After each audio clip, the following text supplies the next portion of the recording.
Mm-hmm. Hey there, everybody. We're live. Welcome. I got my brother Ben on the line. Let's give you a view of Ben right there. What's Hey, happening? Ben. What's happening? Mm, That's Here we right. got.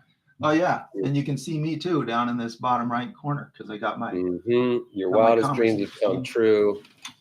All right, Joe is back.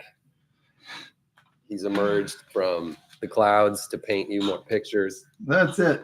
Now we're relying on you to let us know if there are any. Not that you would ever hesitate. Tell us if there's any audio problems, technical failures. We really rely on the eyes and ears out there. I want to share with you something. Ben and I are going to talk about the challenge of being self-employed as a creative, Yep.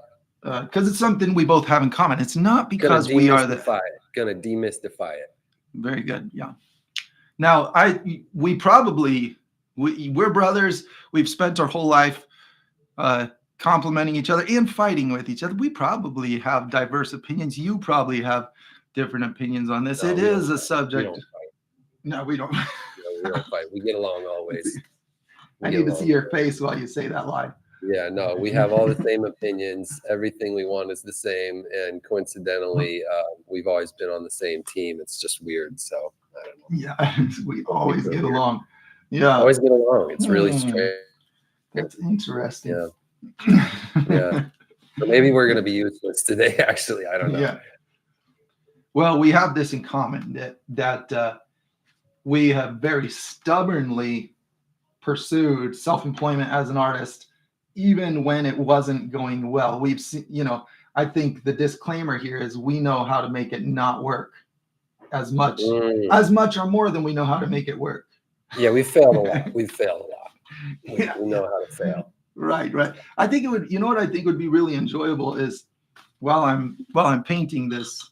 By the way, that's an AI image on the thumbnail. I thought I'm going to take a shot at outdoing. I always have to set my goals high. I want to try to outdo the AI image, since that's kind of the up and coming threat to real hands-on Tell it. craftsmanship. Tell AI where to Yeah, stick it, man. seems like I remember some old, like in elementary school, we read old tales about like along the lines of Paul Bunyan. There was another guy that like was a railroad worker, and he like was he was racing the machine that goes along the railroad tracks, and it was like his final battle to the death, and he beat the machine. All right, as kind of a fun concept, trying to beat the machine. Man, it's if somebody knows that old tale, then do share. I can't remember. Man versus machine.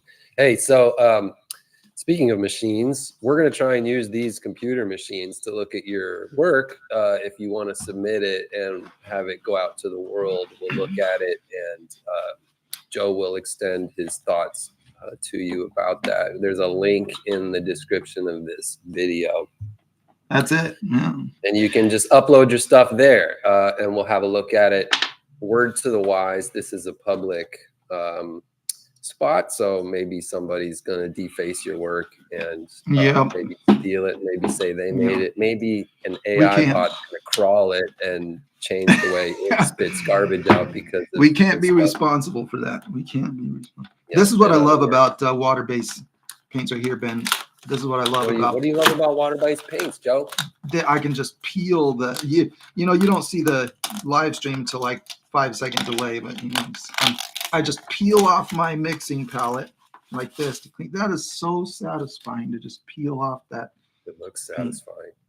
Okay, I've got white. Every painting of mine is loaded with black and white. I love to get all the way to a pure. Who's John Henry? Username required says you're trying to be the John Henry of painting. That's it. I think that's the answer to my question. John Henry, I think, was the superhuman railroad builder. He was a laborer.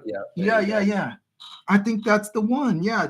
And what do you call those? What do you call? There's a name for old tales like that. I just can't, like folk tale. I think it's a folk tale. Is that a word? Yeah, it's not folklore. Maybe it is. I don't know. But anyway, it's fun, because it's kind of like the heart of what we deal with today. There's fear in the air. I think our response our fearful response is more damaging than the actual activity, the actual outcome that would happen from AI. I think our fear of AI is more damaging than anything. Not that there's not a real threat, you know. So, oh, here it comes. I hear the thoughts. With that in mind, I heard the pause. With that in mind, yeah, we're gonna use purple. We're gonna paint a picture, Joe. What are we painting here? Okay, this is gonna be a city scene, just like we saw. I want a nighttime scene, glow of the city lights. I want to capture that somewhat abstract effect. Now, what that AI thumbnail did really well is capture light. It's onto it. It's onto the secret of how to get the glow effect. So it's no secret. Hey, you want to zoom in on that for me, Joe? I think that if we get a little closer on that thing, it'll be good on the eyeball.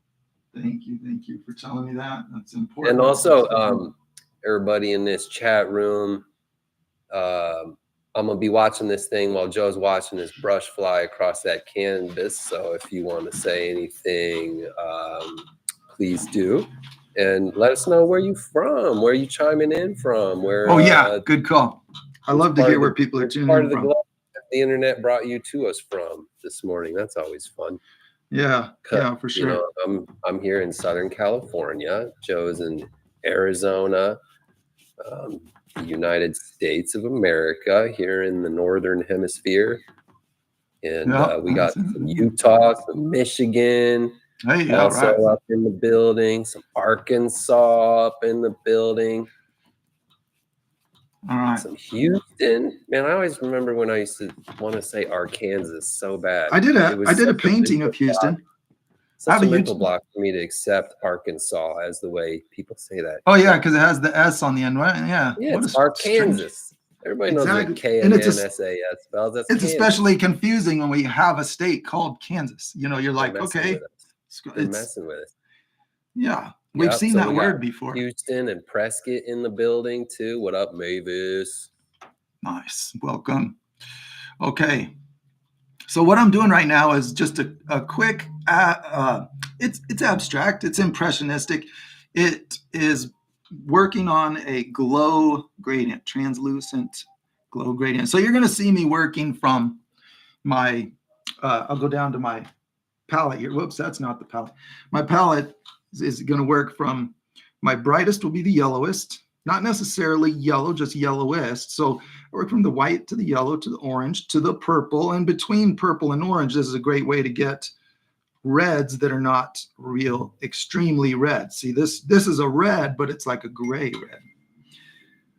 And so this goes along the rainbow, and it goes like yellow, orange. That's the glow gradient, but it doesn't have to be extreme.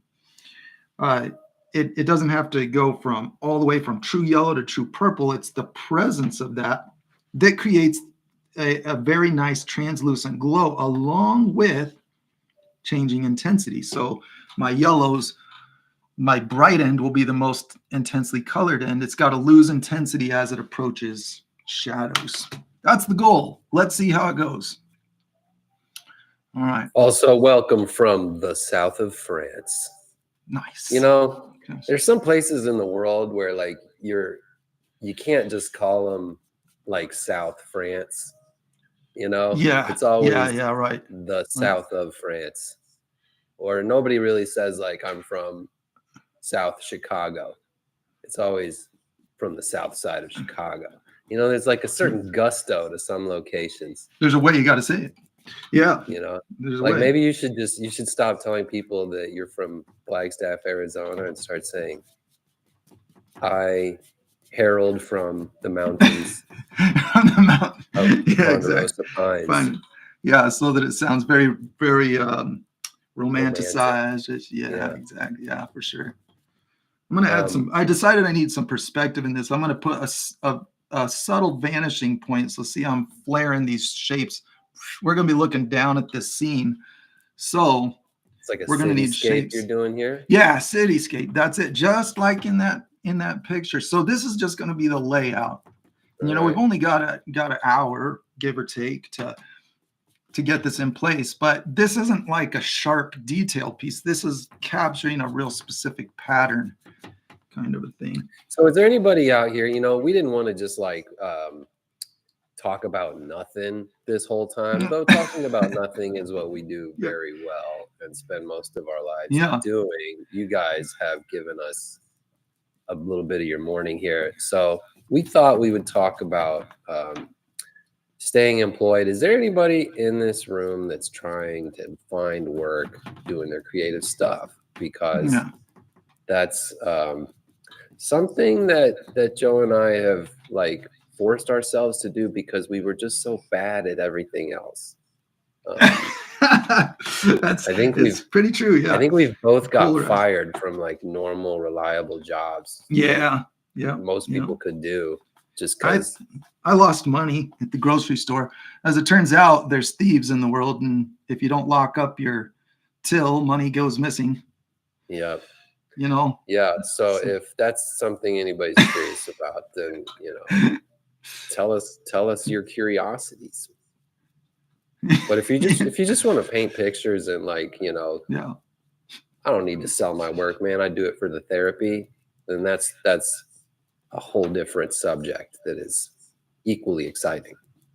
Yeah.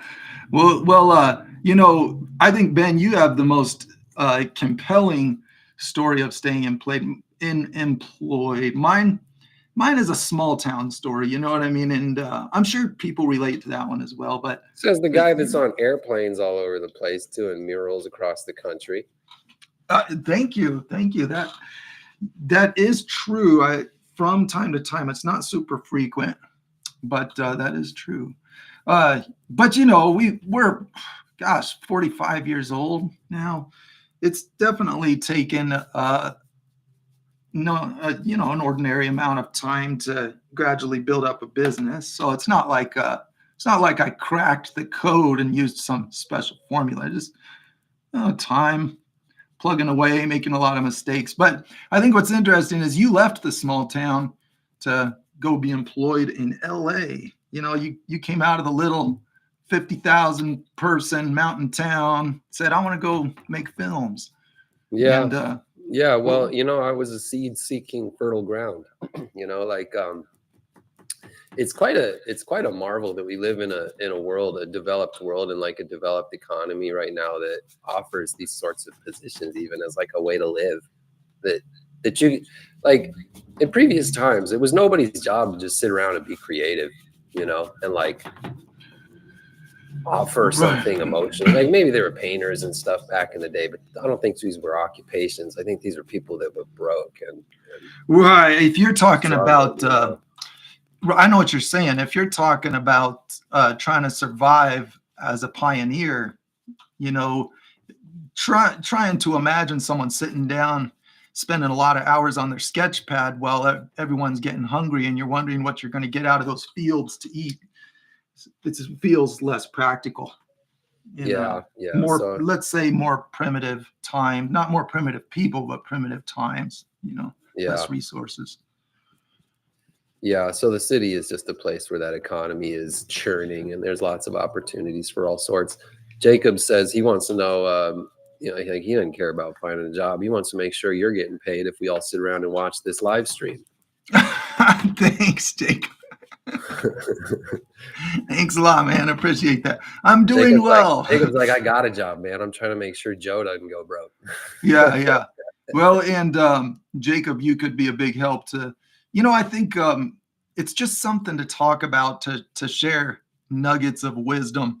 It's not this is not a how to stay employed video. It's not a step-by-step. We're not going to claim to be the experts on that. It's just a good subject to exchange knowledge with friends because it's a common struggle. And we go through times, like I'm on cloud 9 right now, having jobs everywhere. I'm on YouTube, getting compliments. My ego's healthy and my calendar's full. Those are good times. But then another year comes along and things change dramatically. And suddenly I'm in need of emotional support. It happens quick.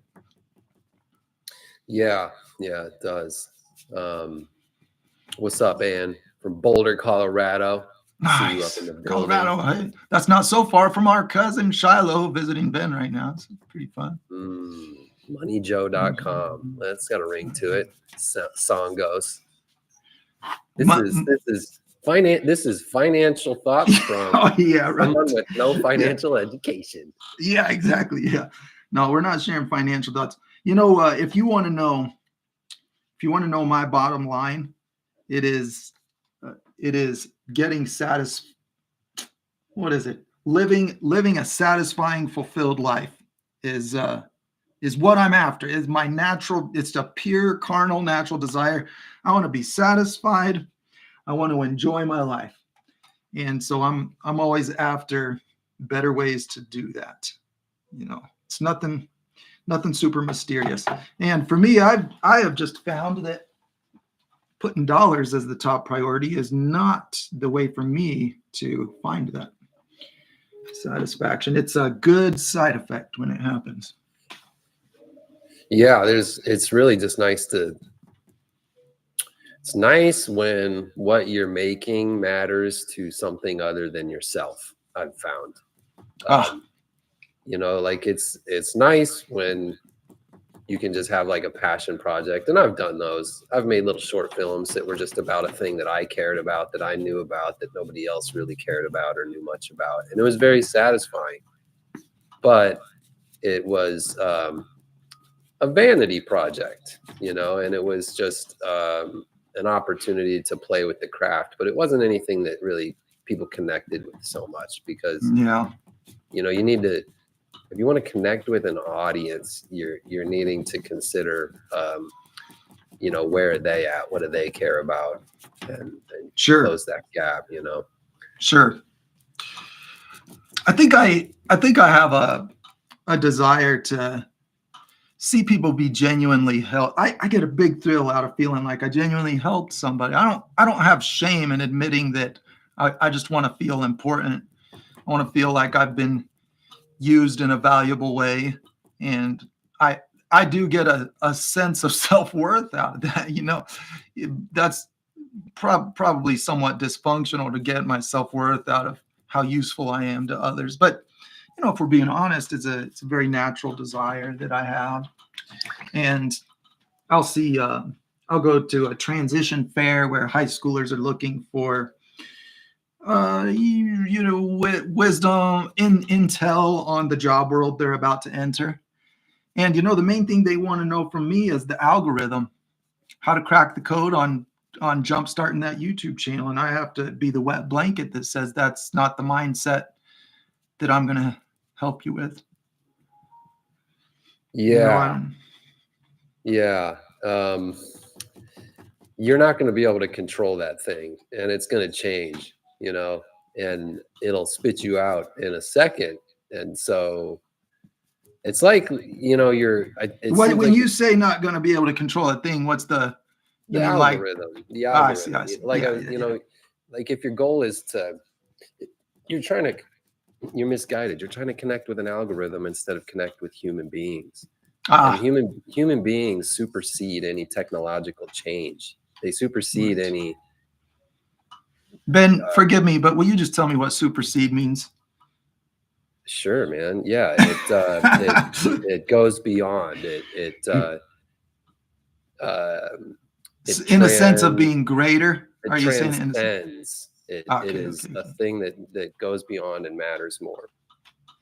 Yeah. Okay. I got you. And comes before and goes beyond. You know, it's bigger than. Yeah. Okay. Thanks. My vocabulary is not great. Yeah, and all the people on Webster right now, they're like, this guy doesn't know what the hell he's talking about.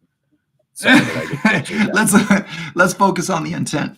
But that's what I was saying. You know, it supersedes, because, you know, if you're trying to, you know, Joe's this YouTuber. How do I be a famous YouTuber like Joe? Oh, I got to get the algorithm to put my stuff at the top. I got to get the SEO. Smash the like button, like and subscribe. Yeah, and that is how the thing works. And if you're listening to this mumbo jumbo right now, then smash that like button, because the algorithm's watching. Except it's not going to stay that way. That's not always going to be the formula. But that's just exactly, it's not going to always be about the smashing of the like button, you know, Yeah. and whatever gesture it is that makes the machine turn. That's why it's more important to consider your audience and who you're trying to connect with, rather than how to hack the machine or tap the machine or get it to recognize you, or, you know, extract you from the masses and put you as a priority. It's remember our days, it's not going to work. Remember our days in the band, Ben, just thinking we were God's gift to music, just that mindset. I do. My ego was enormous, larger than my entire life. A 20-something-year-old male has a massive ego most of the time. Sorry to generalize, folks, but it's why insurance is high. Yeah. That's why you can't rent a car until you're 25. Yeah. Man. It was. I was convinced I was God's gift to the world. You're welcome, world. Here I am. You're welcome. Now I'm ready for the wealth and reward to come my way. That's right. Everyone's lined up. Yeah, that's it. I mean, we would never admit that at the time. If someone were to say, "Listen, this is where your mind's at," if they would have said these things to us, we'd have been like, "What? No way. Yeah. We're just in touch with reality, man." You know. Yeah. So Mavis, she's hot on the Websters, and she's saying supersede is to cause, to be set aside, or to force out of use as inferior. So to take the place or position of, to displace, right? So to push another thing out of the way and to take its place. So if you replace your interest in connecting with an audience with the interest of connecting to an algorithm, you're gonna put yourself at the whim of that little machine, and it'll be very frustrating. But if you think about people and you think about how do I connect with people, what is it about what I do that people value, what sort of use is there to what I'm doing with people, not to an algorithm, you know. Well, people are always going to be people, and they're going to act like people. And from what I understand, there's a lot of new people getting made every day. So there's a future in connecting with people, you know. Yeah, that's well said. You know, I can't tell you how many YouTube channel owners I've heard say this same story, that they did not start out intending to run they weren't trying to be a YouTuber. That wasn't the goal. And the same is true for me. That I was a paint contractor, and I was thinking there must be a more satisfying way to spend my hours than working on this paint crew, dealing with vulgar construction workers. I'm just a sensitive artist type, and I don't like the environment. It kind of brings me down, and I want to do what God made me to do, but I'm not. I'm just sitting on talent, doing nothing, painting walls. Anyway, you get the idea. I was discouraged. So my goal was to try to live out a more meaningful work day. You know, I feel like I was made to do, I need to make the leap at some point because time's not waiting up for me. And the YouTube channel happened through various circumstances. I think it can be different for everybody, but if it wasn't, I firmly believe if it hadn't been YouTube, it'd be something else, because in the hot pursuit, in the pursuit of helpfulness, you're like, I want to do this meaningful thing that is in demand with this particular audience. And when you make yourself useful, it just finds a way, you know? Yeah. Well, you know, people are ambitious. They have problems, you know, they have things they want to do. They have mouths to feed. Yeah. Like the world is full of people that need things. And so you don't have to look very hard to satisfy a need. And if your particular skill set is emotion or communication or, you know, creativity coupled with these things, people find it. They come put to it you. in the context of, I'm going to solve a problem for somebody with this That's it. Yeah. unique skill that I've got. Well, now you're cooking with gas, now you got something. But what do you think? But if you're like, oh, what is the secret to tapping the algorithms? It's like, dude, you're way off. You're way off already, and it's going to lead you astray. As soon as they recalculate the algorithm, your whole strategy goes out the window. Well, to be fair, I think what is especially enticing about that is that it seems people do indeed use that approach and find success. It's kind of like people win the lottery, therefore many people try to win the lottery. You know what I mean? Like, so there's a small number of successes that, in my opinion, misleads the numbers on what things are like, kind of gives a bad impression. Yeah. So what do you think about, let me ask you a question. What do you think about the discouragement that says, okay, that's easy for you to say you have massive talent. What am I going to do? Just little old me. What am I going to do to embody what you're talking about, being useful to others and having some skill to offer? So, I mean, I would say that you are a unique being, and you are an individual of which there are no other individuals. And you have access to things that no one else has access to. Your set of experiences, your perspective, the circumstances in your life, the people that you're up against and near. Step one is always reach out to the person next to you and try and connect to them. And I think when you say, so I want to interrupt there, because I think maybe that's a key point that we both agree on. When you say the person next to you, you're saying you have people in your life right now. And correct me if I'm wrong. Like, do it now with what you have in the environment you're in, with the problems you're surrounded by. Yeah, right. And so on the flip side, somebody might be saying, well, my one day my break will come. I'll see my break one of these, just waiting for that perfect textbook opportunity, right? Yeah. And yeah. Well, so there is this big elephant in the room, which is results are not guaranteed. Outcomes are not deserved. Right. Yeah. Life is wild, and it's churning, and it owes none of us anything. There's just a big sandbox we get to play in, but and that's why we would be mistaken to start saying this is how you have success, because we would mislead. Yeah, that's to assume that you've got control of this thing, which absolutely I do not.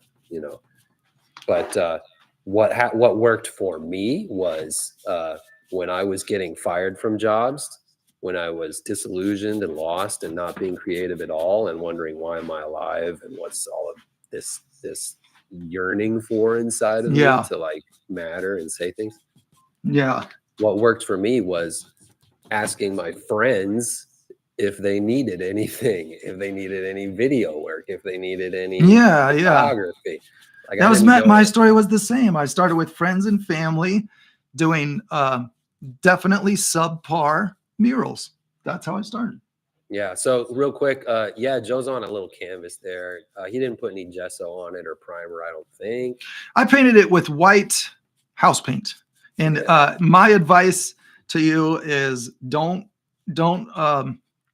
blow your wallet buying official gesso, because I have yet to see the argument of what it does better than ordinary primer that you can buy by the gallon for a much lower price. It's my opinion, take it as an opinion. I never buy gesso, it's expensive, but the concept of priming is still there. I put paint to make my surface even, and it was just hard to look at. It had all of this practice stuff. I just wanted a white. So my gesso on a canvas or a wall, anything, is just white wall paint, like you would paint the walls in your house with. Low sheen. Should anybody wonder?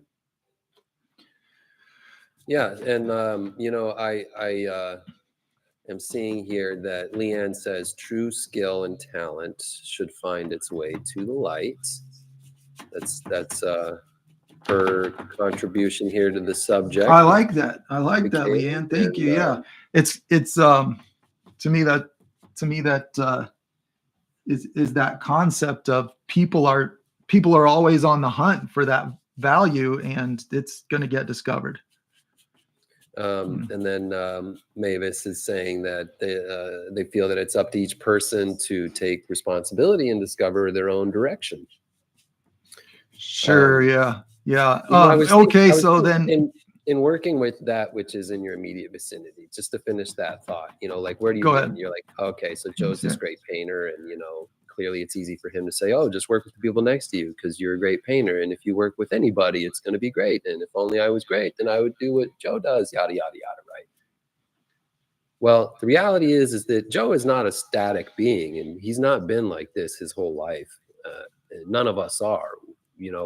We are a little life form that is seeking to grow, seeking to be in this environment. And much like a little seed just grows little roots and reaches out into its immediate environment, the soil that it is in, and tries to grab traction there, try and get something going there, then it grows to the next and the next and the next, and it takes different shapes. And so what you're seeing in Joe today in 2025, here's what you're seeing. Let me tell you what is a tree that was a seed that became a sapling, that became a bush. Yeah, that's good. That's true. I like it. This is very, very. What is that? Very. Well, just have the accuracy and perspective that where you are is where you are. It's not where you should or should not be. It is just where you are in this progression of change and growth. And sure. You told me something once, Joe, when I was kind of bummed out. You were like, no matter, this is paraphrasing, but it was no matter how much skill you have about a thing or knowledge about a thing, someone is looking for the answers you have. Hey, that's not bad. That's not bad. You don't have to be an expert to be helpful.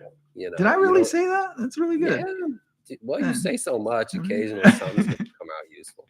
You don't have to be an expert to be helpful. You don't have to be a super skilled technician. You don't have to be Steven Spielberg in order to make a video that's going to help someone. You don't have to be Leonardo da Vinci in order to show someone how light and reflection work on YouTube. Yeah. And work with what you have, where you are, and seek to grow. That is the way that's worked for me. Right. I think what you're saying makes good sense. And I would really not want people to think that I'm of the opinion that I got good enough and therefore became valuable to people. It's like you said, there's always somebody figuratively beneath you that could use a hand up. It's always there. And we all know that there are amazing, talented artists that can do work so much cooler looking than, that have done more amazing work than me by a long shot. Yet they're tormented, troubled people. So we all know that exists. So it's not like I have any right to say, well, I achieved this level of ability and now I'm reaping the benefits of cracking that code. It's not like that at all. It is rather what, Joe? What is it? It's like you said, finding where you are right now and choosing to make people important. That's the most helpful thing ever. And when I say it, when people, the phrase, it's all about, right? I feel like I just did that. So to specify what I mean when I say it's doing that, that is, I think, the best formula to finding your sweet spot where you are getting the most bang for your buck, satisfaction, meaningful job, work you like. I think the sweet spot is starting where you are, finding who's next to you that could use a hand up in some way and figuring out how you can help them. There's always just some way, and jumping on it, taking it serious. That it's my opinion, but I approached my business that way. And while I cannot tell you how to make lots of money, I can tell you I have just been richly blessed. My satisfaction, I just feel like the most fortunate person in the world when I think about how sweet life is. And that's something I want to share, not what I want to say is the right way. It's something that's like, I would really love to see more people have this joy. Yeah, and then there's as Mavis is pointing out here, we can't discount the impact of like just passion and focus and repetition over time and curiosity and mental energy and development of a thing. You do that with anything and it's going to be affected. Okay, here's a topic. Is okay if I do a slight, not an extreme change of subject, a slight change of subject. So we could talk about state of mind. You want. Okay, since we can talk about anything, I want to tell you something. What do you really care about, Joe? This is the life. So Ben and I are, in case anyone doesn't know, our last name is Cornelius. So if I say the mindset of a Cornelius, I'm just talking about my immediate family of 5 brothers total, no sisters. And for some reason, it's just in our DNA to have an extreme philosophical bent. It's like the meaning of life is always on the table. It's like we're not talking about sports. You're not gonna come to our family event and find people talking sports. Yeah, it's gonna be. It makes us difficult to be around. I've noticed. It does. So I could ask Ben. I say, so what are your thoughts on life as you were starting your day this morning? And guaranteed, Ben, I had this thought. It's gonna be something. And so I want to tell you something I noticed. I want to tell you Joe, funny things. By any chance, have you been chewing on anything recently, Joe? What? Like some gummies or something? No, like thoughts on life. You've been turning something over here. Oh, I thought you were trying to bring up substance use. No. This is a sober state here. This state of yeah, man. I've been chewing on. No, it's just a funny thing I noticed about myself. The concept of hurrying. I was in a hurry because I came in. I forgot that I did a paint along event last week, and I had all my cameras in a pile. They weren't hooked up, and I showed up to my studio to get ready for the live stream, and things weren't where they belong. And so I started hurrying, and I needed to eat still because my hands are going to be shaky if I don't. And so I got my burrito in the microwave. I got my black beans and my cheddar cheese on my burrito, and I'm making it. And I just start messing everything up, like it's funny how the absent-mindedness, what is it? What I was going to say is priorities. I noticed that I sorry for fumbling my words, but what I noticed was that I misprioritized.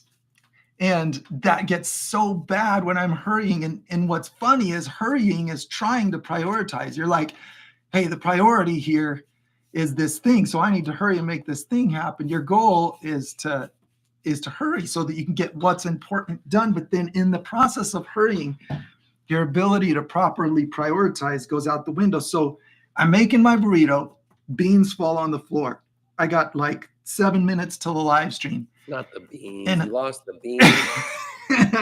and so then I get down and I start picking up black beans off the floor. And I'm like, what am I doing? And I have 2 parts. Live stream, right?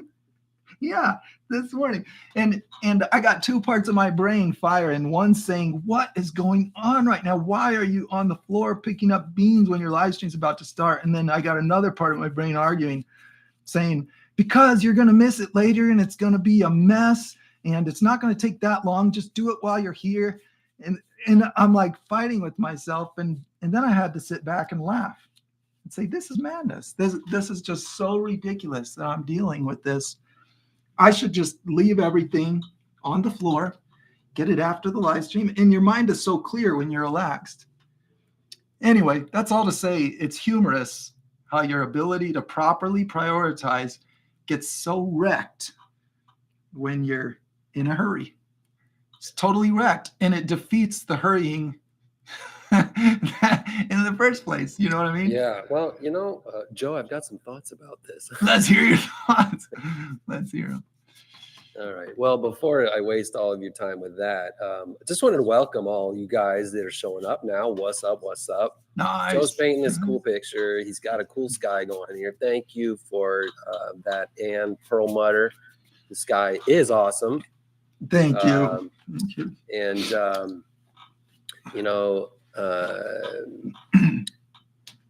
Leanne is talking about how they went to an art walk in San Jose the other night, and a bunch of artists were there. Oh, some better than others, but every one of them adds to the artistic canvas. Sure, yeah. Yes. Art walks are fun. We have an art walk here in Flagstaff too. Dude, it's fear. That's what it is, Joe. It's fear. So when you're hurrying, when you're like in that anxious state of like, oh, I gotta get these beans off the ground, Yeah.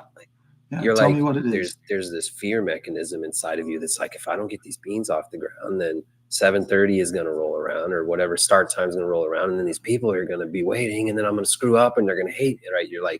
You're in fear brain, hurrying, like trying to get through traffic. I dig through rush hour traffic all the time. Like I'm in Los Angeles. Ugh. Yeah. I'm just like, oh my gosh, I'm going to show up late to work, and there are going to be consequences. It's going to, it'll be bad for whatever. And you're in this fear brain and you're scrambling. But fear is such a unreliable, useless place to operate from. It's not that helpful, like when you're in fear brain, you're making fear brain. I like how you made it a word. That became a word just now, a term.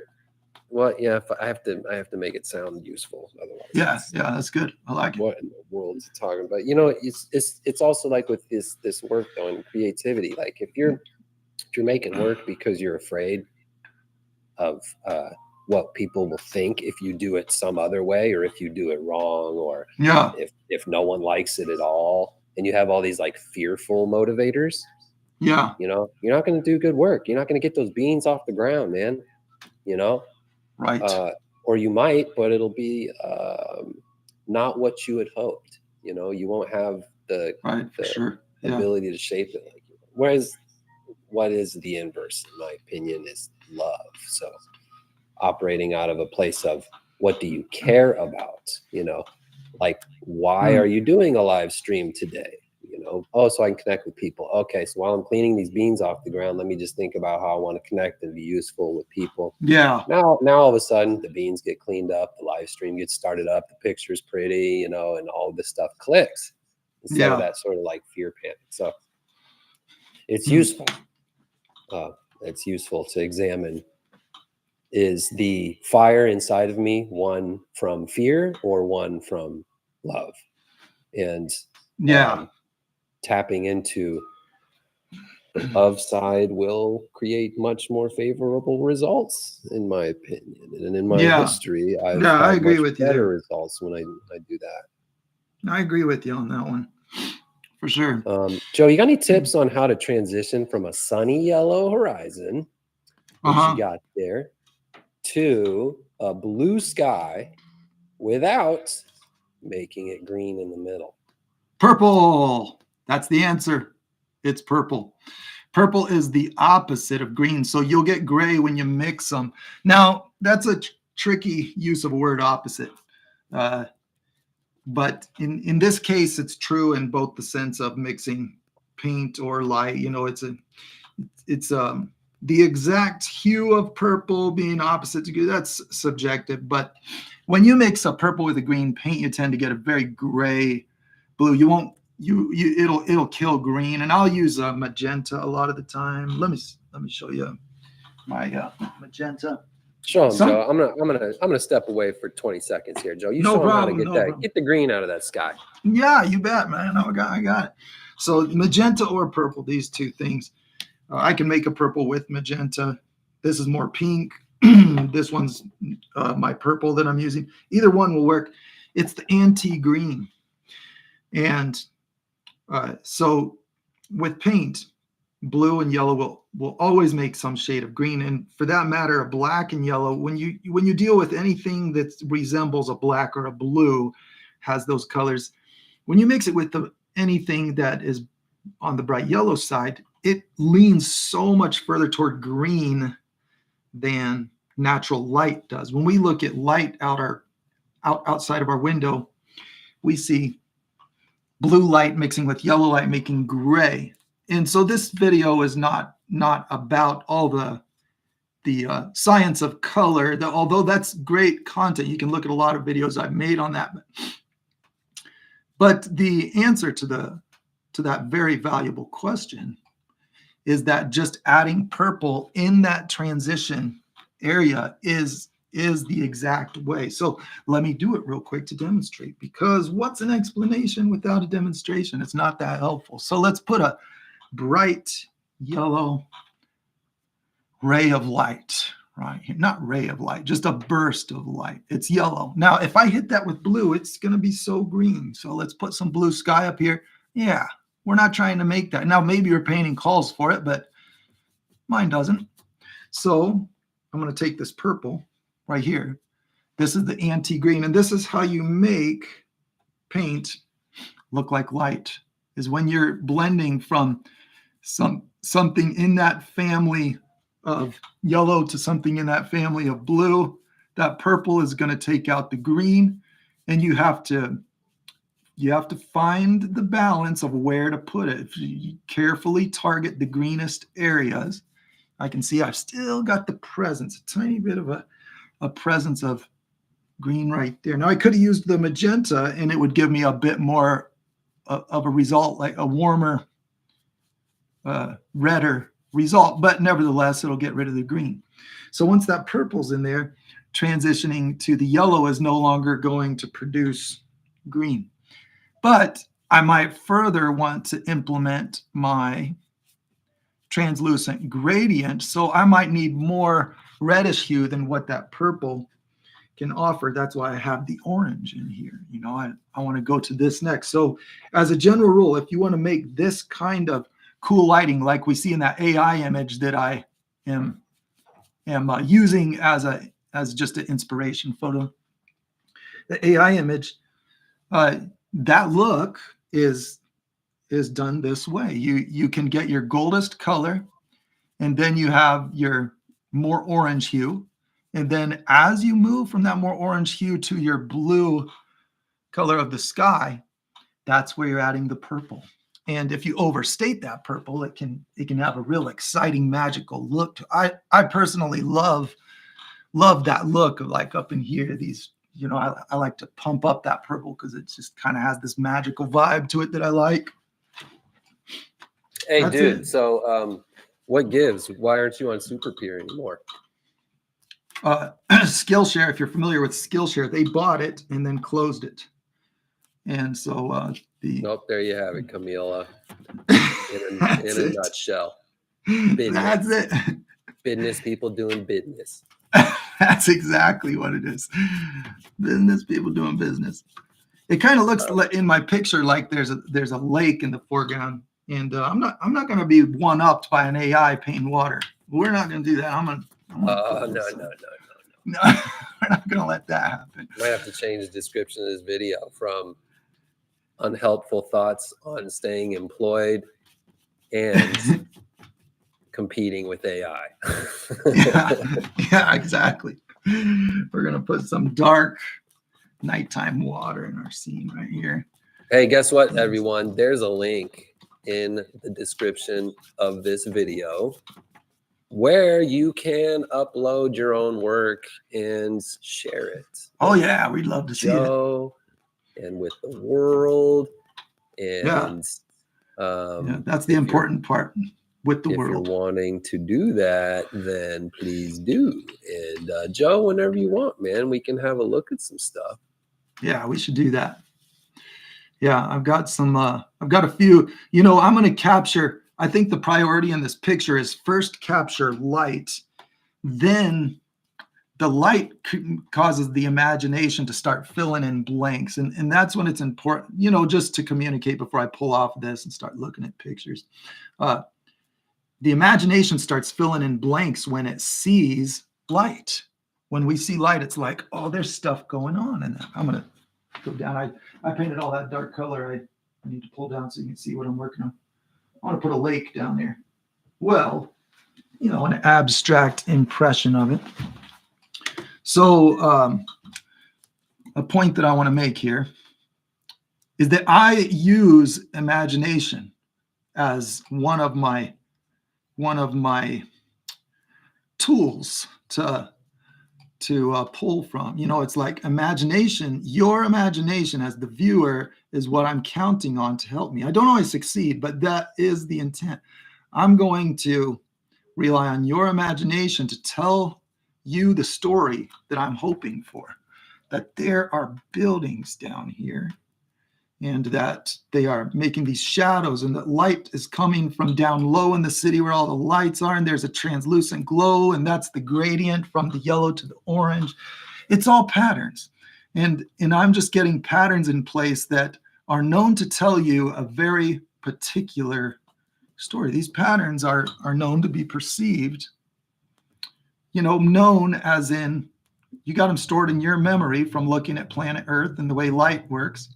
And I'm just observing them, finding them, and saying, I'm going to use that. That's it. And AI is on to us, man. It knows the patterns. It's building stuff. Yeah.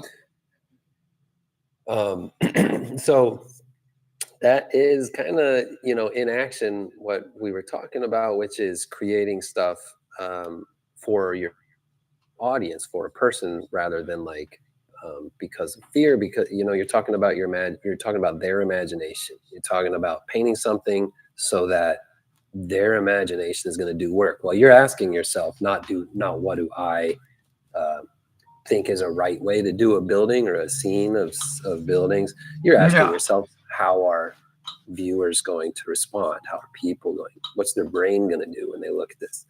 Yeah. And then crafting it from there. That's sort of empathy and concern for your audience is way more useful than how do I make the robots detect me? You know? Yeah. Yeah. The algorithm. Smash the like button.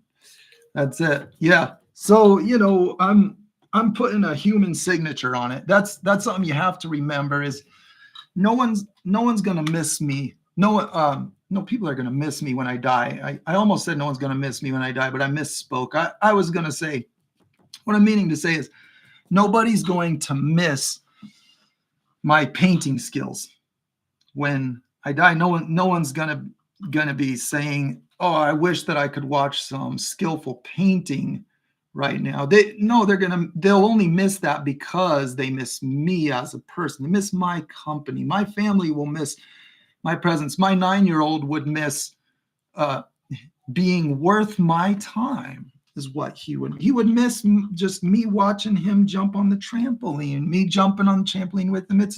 He's not going to miss me doing artwork unless doing that artwork is doing it with him. So my point is we can fall into traps that I think are fear-induced, that you're the sum of your abilities. And I'm just going to come right out and say that is false. Your value doesn't come from your abilities. That is a wonderful blessing in life to find ability, but it's not where your value comes from. And people are going to miss their quality time with you when you're gone. That's what's going to be missed.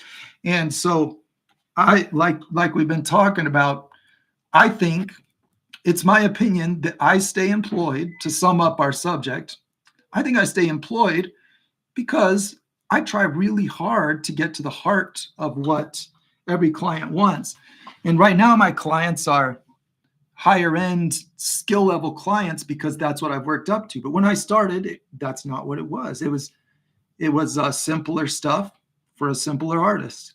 Nevertheless, I had to really try to get to the heart of what their goals are. What's the mission? What are you trying to accomplish? When you do that well, people are like, this person is useful. Let's keep him around. That's my opinion on the heart of the. Now, how did I get get going on that for so long, Ben. I'm sorry. I just started going to town on that subject. You know, you're a person that cares about things, I suppose. Yes. I got opinions. I mean, I'm over here like, yeah, while trying to simultaneously get this link in the description of this video to work so everybody can upload their stuff. Do we have stuff in there now to look at? We do, but it might be from last week. So we should the stuff from last week. That's cool. We should hit it because we missed it last week. Yeah, we're gonna do that, and then I'm gonna fix it. So don't everybody worry. I'm gonna fix this link. It's gonna work just fine. Yeah. All right. Nice. Be in business. Yeah. So, I appreciate you taking time out of your space flight to help us out. Well, real estate on Earth just got too crazy, so I'm out. I'm just gonna float around up here and beam in from. I mean, there's so many satellites now. You can just quickly get on YouTube or whatever. We make the most of we make the most of what we've got here, but there is a point when you just got to leave the planet. Yeah, you know? I mean, Earth is so 1990s, man. Like, outer space is the new the new. I feel you. Frontier, boring, cliche. Yeah. I can hear you trying to make that sound great.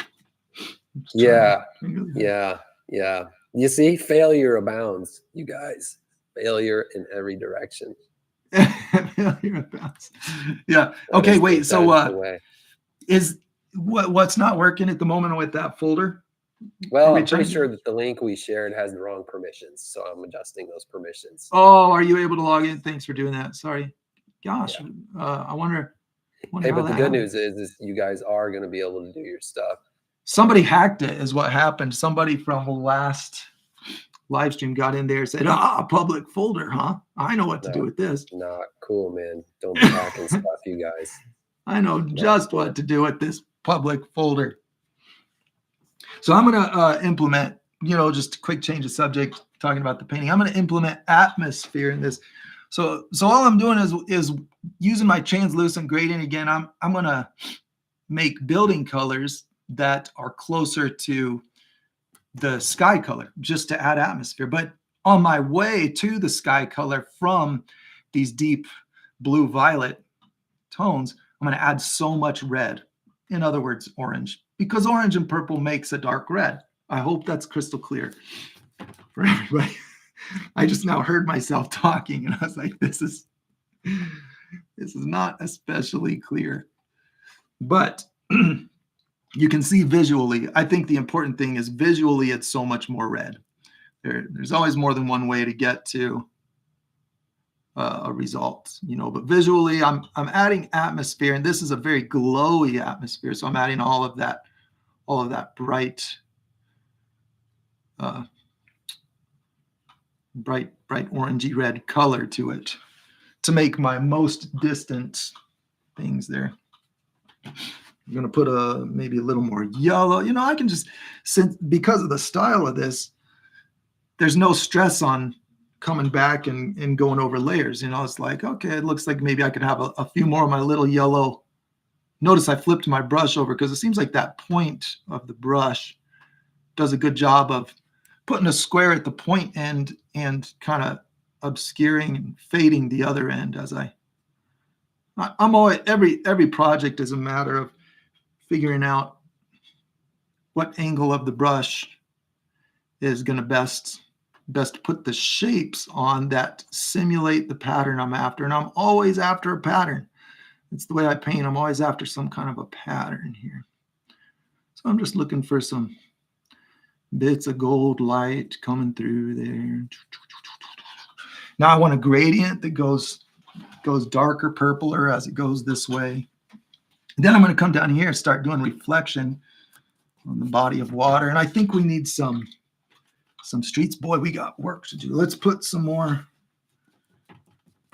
this in here. How's progress, Ben? Still got you on board there? Oh, we lost him. We lost Ben. He went offline. Let's find out. Let's find out who we got on our call here real quick. It's just me. We lost Ben. He's out there somewhere. Maybe he'll be able to jump back on the call later. No problem.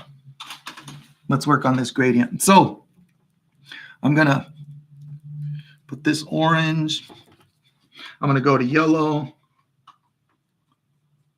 And this is what I constantly refer to as the translucent glow, because it doesn't just get lighter. It gains this intensity as it, this more intense yellow. And it's just the most yellow color. It's not always a true yellow. It might be something that's just red, you know, but it's that direction on the spectrum. So I put that in there. Now, as I get to the orange, I don't want this intense orange. I mean, maybe for artistic purposes, you could leave it. It's not wrong. How was the video call? Give me a second, guys. I'm going to get Ben back online because it's especially helpful. I'm going to let you stare at the painting for a minute while we set up a new Google Meet call. So let's just close that and start another one. Here we go. Yeah, so you can implement that translucent glow to your discretion. It doesn't have to be so extreme as I'm making it, but just having it exist is what causes that effect of natural looking light. And I think, you know, that directly relates to having like a transition color, as I commonly call it. I use it in clouds all the time because we get green that we don't want, and it doesn't look like natural light. So we're always trying to resemble natural light as opposed to paint. So what I'm going to do here is tone down this orange. Now, once again, if I put the blue on this orange, see how that kind of turns greenish? I get this dark kind of muddy green. I don't want that. So that's where the purple comes in handy. Hang on, this is Ben. Hey there, brother. How are you? Yeah, I just thought I'd call and ruin your live stream. No, it's not ruined. No, I sent you a new link. Yeah, I sent you a new link to get on. Yeah.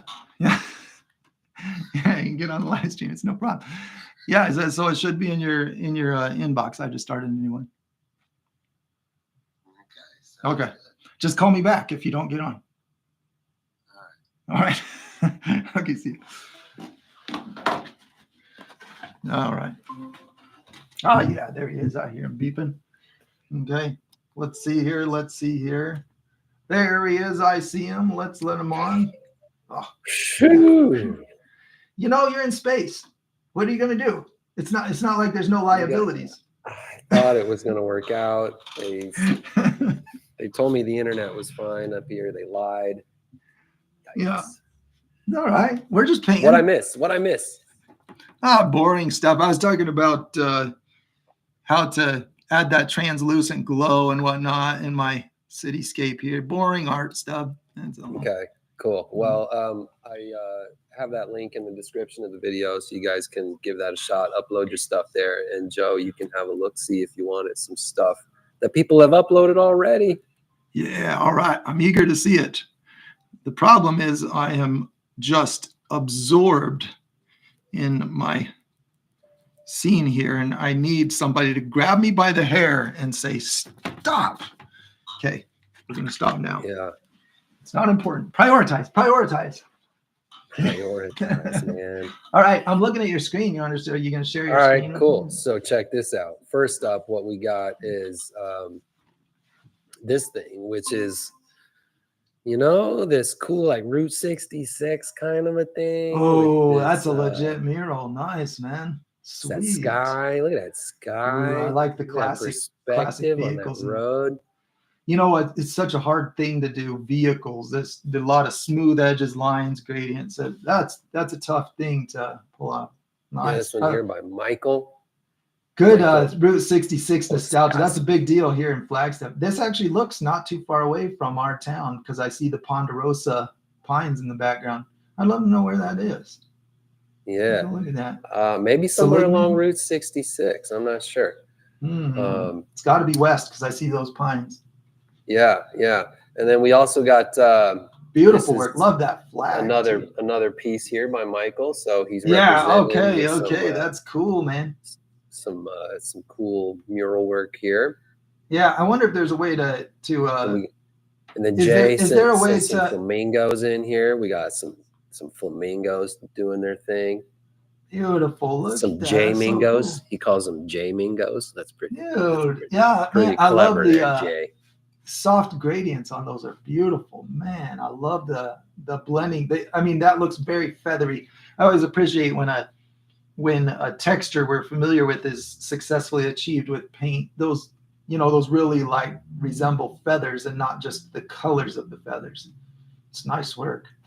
Yeah. All right. And go ahead and throw your pictures in the at the page where the link in the description takes you guys. Yeah. Okay, and we will have a look.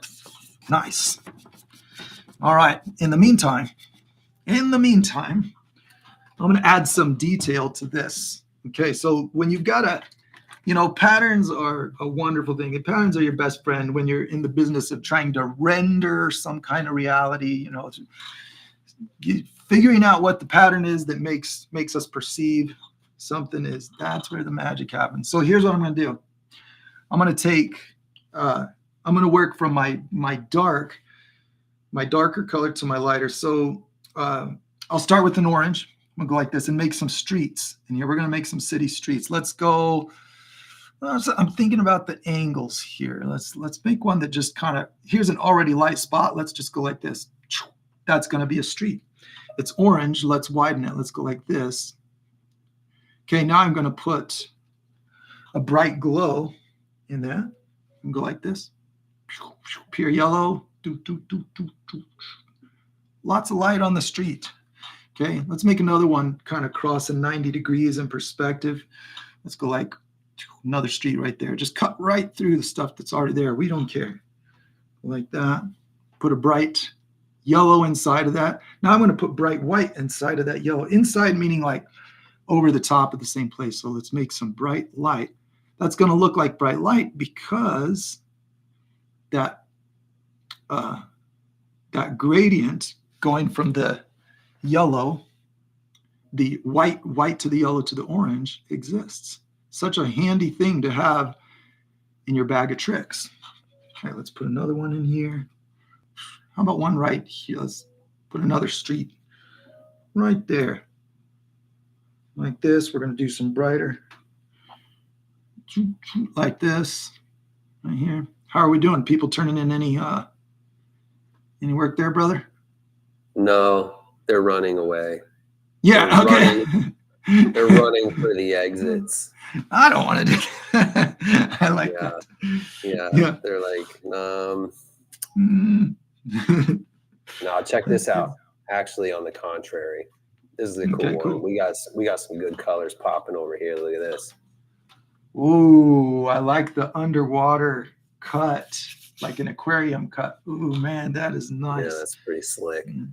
Let me get a closer look. Oh, nice. I like good, beautiful reflection colors. Love that magenta on turquoise. Beautiful. Coral details, fishy details in there. That's cool. Yeah. Yeah, that's man, epic. That looks awesome. Feels epic. Yeah. Man, that is a place I want to dive. I want to go right in it. Right? Give me a snorkel, man. I'm in. Beautiful atmosphere. Who is this artist? They did exactly what we're talking about right now with that lighting. They have successfully accomplished that same glow. Yeah. Who is this artist? Oh, this is Camila.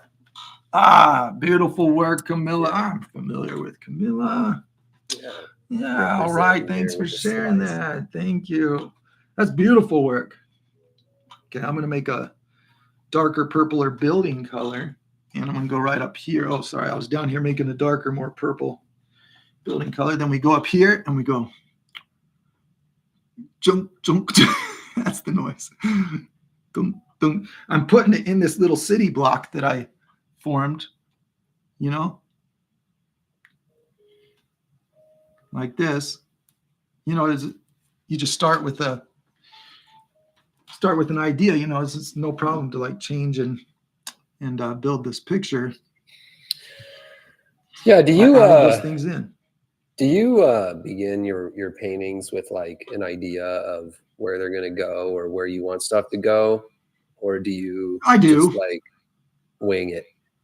No, well, it depends on the nature of the picture. For sure, I do wing it when the project allows for that. You know, there are circumstances where we can just see what happens. You know, but when there's a specific goal in mind, it's kind of like I like to compare it to what I've talked about before, getting a bicycle going, getting up on skis. There's an imbalance at the beginning and there's a lot of flexibility, and I tighten it up as the speed increases, and I expect that process. I don't fight it.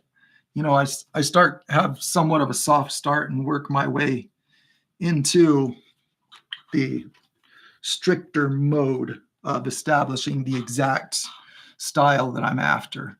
You know, Yeah. I'm going to put a bright path going down here. Put a little on there, man. Just cut it because it makes noise when you cut through. You know what's funny is I was thinking earlier, you know, you were like doing I think you were doing some light that was moving around, and the light was like doo, doo, doo, right? Yeah. And then it occurred to me like that sound doo, doo, doo, is like the sound that Kendrick Lamar uses on a lot of his songs for like gunfire. So, oh yeah, gunfire. how interesting. How Something interesting. about it. Or like, you know, he's firing off lyrics like doo, doo, doo. It's funny to me that the human brain sees Like, moving where's light. the association? What in the world is it that makes that a thing? Yeah. What is it about doo, doo, doo that makes someone say, yeah, that's some light moving around, or yeah, that's some lyrics flying out, or that's like some bullets? Yeah. But I'm not going to dismiss it and say it's just nonsense or that it's just random. I always entertain. I love patterns. I'm always looking for patterns. I always entertain the idea that there's a real specific reason for that, because in entertaining that wild idea that it comes from somewhere, you might be onto a new discovery. That's how you discover cool things, by assuming that there's something to discover. Yeah. I always like to say, you know, it's a mantra for myself, not trying to be the sensei and teach everybody here, but a mantra for myself is the best way to for me to never find an answer is to tell myself it doesn't exist. That's how I can avoid finding an answer in all of my work. Just say it doesn't exist. If you say, wait, what is it? If you believe you can or cannot, you are correct. That's pretty clever. That's another way to say it, isn't it? Yeah, you know, some psychologist or whatever. Oh, okay. I see. You know, there's exceptions to everything. I think it's important to be balanced. No, there's not. No exceptions. I think it's important to be balanced about those things too. You know, but I think Henry Ford. Is that a Henry Ford, Mavis? Okay, I didn't know that. Saying the answer exists doesn't guarantee me finding it, I think is what I'm after. That's what I'm trying to say. It doesn't guarantee I'll find it, but on the flip side, saying it doesn't exist has a very high success rate in making sure I don't find it. You know, let's say that someone's trying to discover pi, as in pi r squared, to find the area or the volume, area of a circle, volume of a sphere. You know, people are looking for these mathematical principles, which at some point they were indeed discovered somehow. You know, I'm not super educated on the history, but just for an example of thought, you know, you find those things.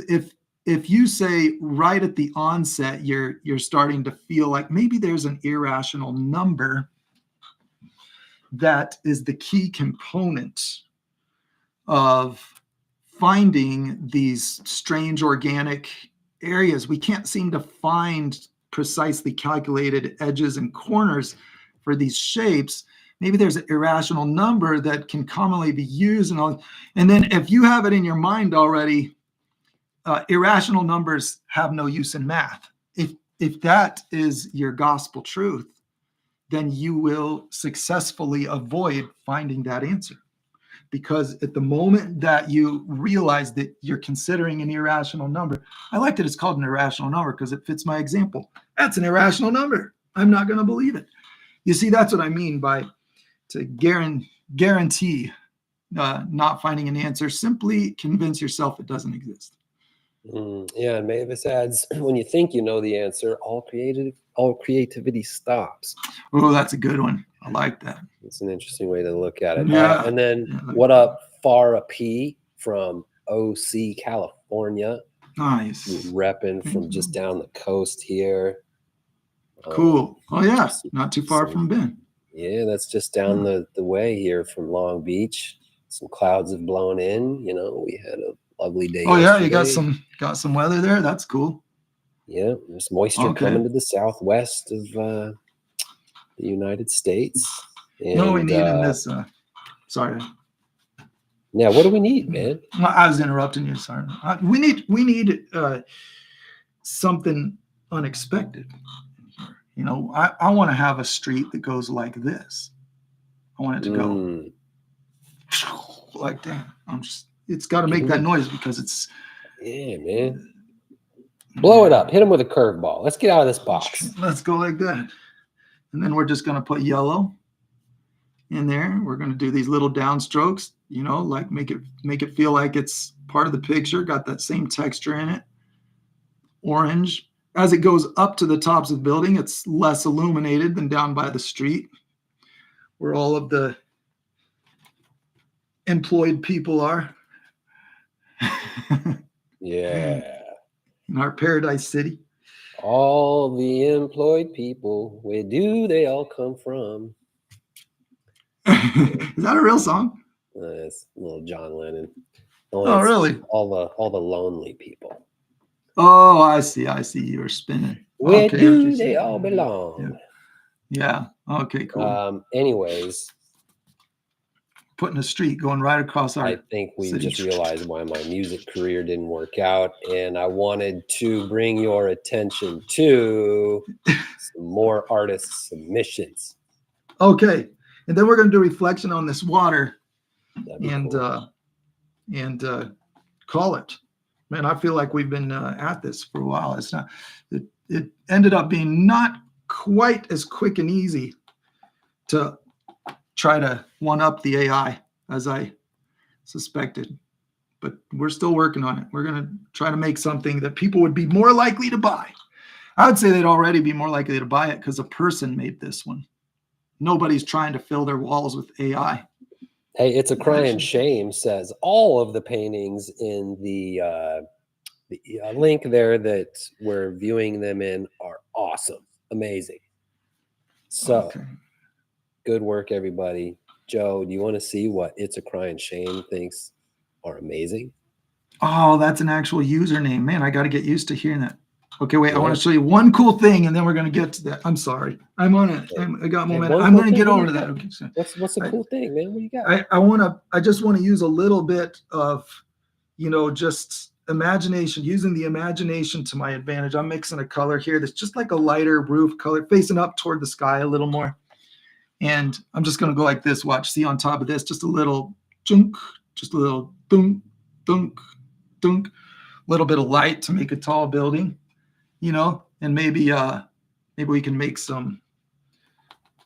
a few more, and you're like, let's put an angle on it. This is a abstract cityscape. Let's just do some stuff that when you get up close to it, it's just a brush stroke, it's nothing fancy, but we're going to create the feel when we see a bunch of these of like lighter colored points of buildings and roofs going up into the sky. It's so messy. I just want to point out how extremely messy that is and how it still does the trick for us when we get that. So here's a darker color. I'm going to go like this. I'm going to make spots where I can put little windows up toward the sky. Like that. Sorry about the noises. It helps me. Oh man, those are some dark ones. I like the contrast. Yeah, I can't help it. I would say lean into the noises, Yeah. I find that I don't have a choice.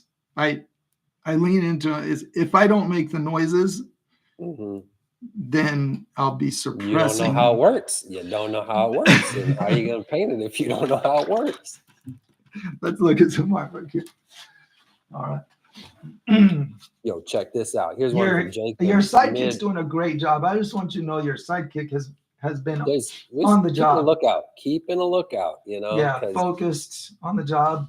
Very well, I was like having some technical difficulties, missing some of the comments in the chat. You know, the link didn't work. So I put my man on it here, and I'm like, hey, keep an eye on that chat every once in a while. If any more asteroids come our way, I need you to tell me ahead of time. Okay, yeah. Okay, so Jacob has a piece he's working on. It's still in development. So okay, good. Yeah, let's check that out. Jacob, what are you doing, man? Check it out. Boom. Here we go. Let's see it. This is from Jacob. He's got some water going. You're going to do reflections, Joe. Dude, Jacob's got some reflections going here. So good. Yeah, we got to do reflections on our water.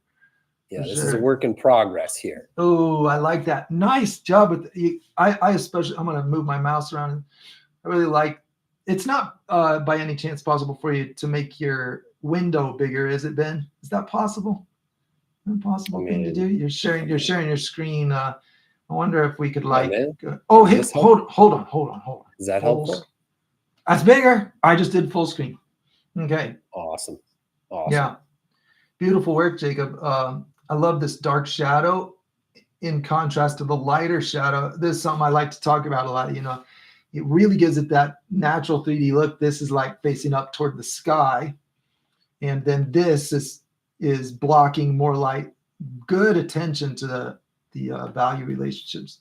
Excellent atmosphere. You know, Jacob says too, he thinks one of the reasons why we keep coming back and wishing to learn more from Joe is because he obviously cares so much about us.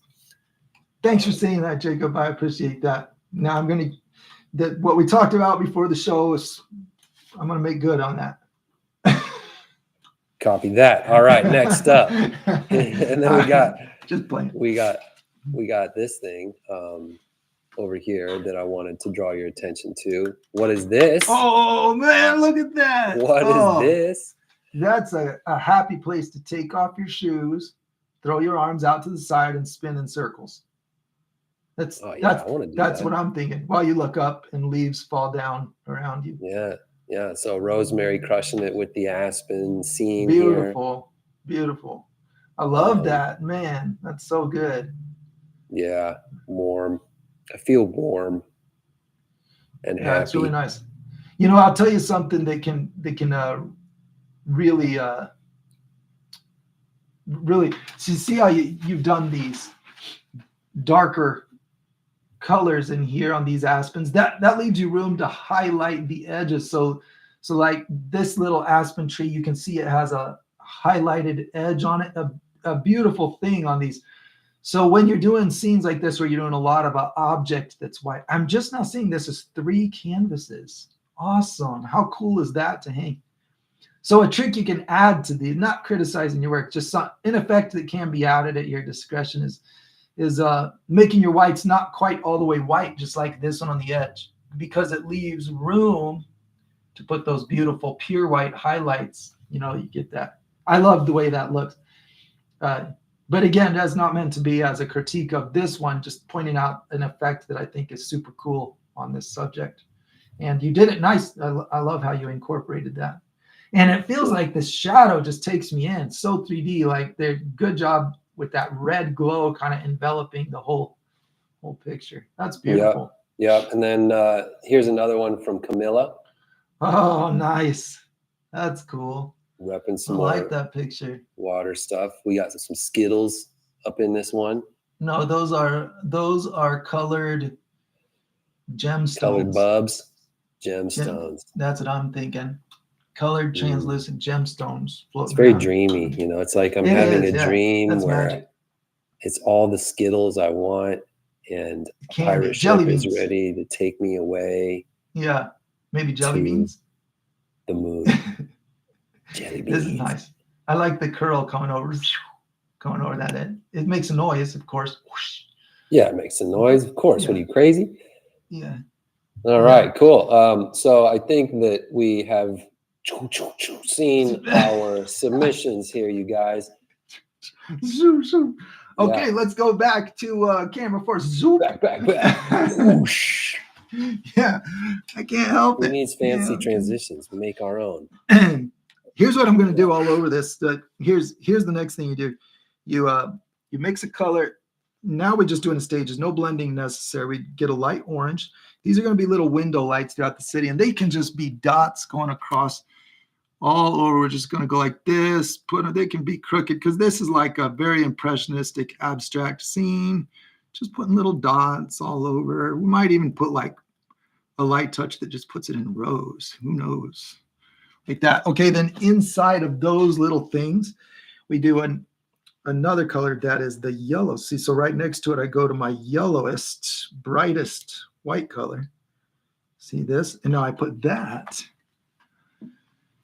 right in the middle of those little guys. It doesn't have to be all of them. See, because that's how we get the look of light. All of the light is following this pattern. As it dims, it moves, it changes on the spectrum. Its hue changes, and that's an effect you can use over and over. Watch, pure orange. Just pure orange right here. Put that in there, put some in here. It's real messy. I'm just putting dots of color. Now this building is going to get lit up with pure yellow. On top of that, right on top of my orange dots, it's pure yellow. Like this. Okay, pure yellow. And now I'm going to go pure white. Just another way to accomplish the same thing. And maybe I don't do all of them. Maybe I leave some of them dimmer lights, some of them brighter lights. But I need to get more white because it's getting kind of dried up here. Okay. Let's get more of that pure white. There we go. Now I got it on the point of my brush like that.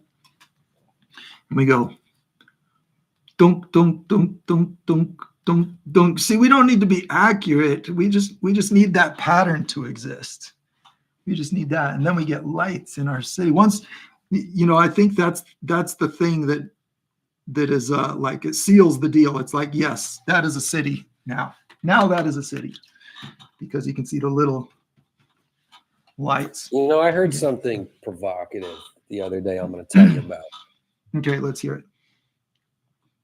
It is that as you're doing these little dots, right? You're putting in these little windows and stuff, and you're like, it doesn't matter if you're accurate. It doesn't matter if you get them in the right spot, right? Yeah. Well, yeah. I heard it put recently that facts are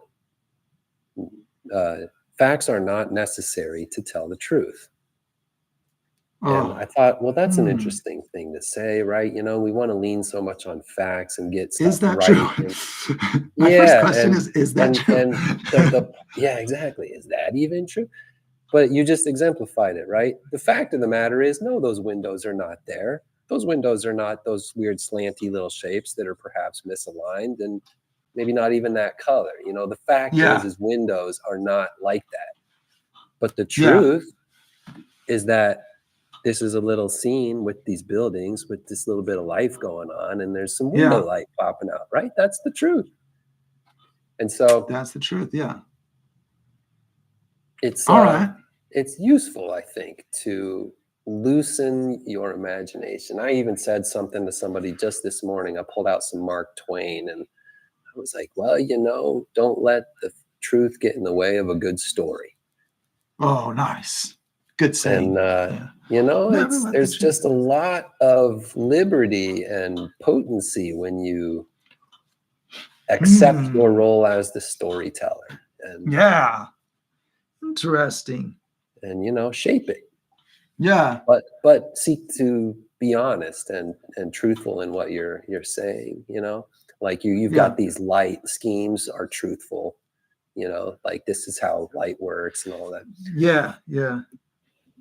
It's inspiring to think about, how much control we have over the narrative. Okay.